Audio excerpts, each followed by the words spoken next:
Cos theta by 1 plus sine theta সমান x হলে cos theta by 1 minus sine theta সমান কত? এটাকে ধরে নিচ্ছি আমি এ, ধরি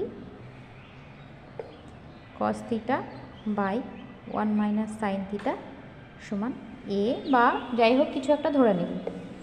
এবার এই দুটো গুণ করে দেব, তাহলে লিখছি cos theta by 1 plus sine theta into cos theta by 1 minus sine theta.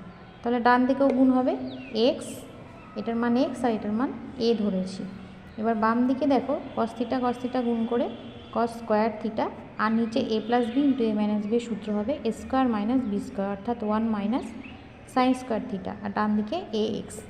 এবার 1 মাইনাস সাইন স্কোয়ার মানে কস স্কোয়ার থিটা হয় ত্রিকোণমিতির সূত্র অনুযায়ী। তাহলে কস স্কোয়ার থিটাও নিচেও থাকছে ওপরেও থাকছে, কেটে গেল। তাহলে আমরা এ এক্স সমান কত পেলাম? 1। তাহলে অ্যান্সারটা কত পাবো?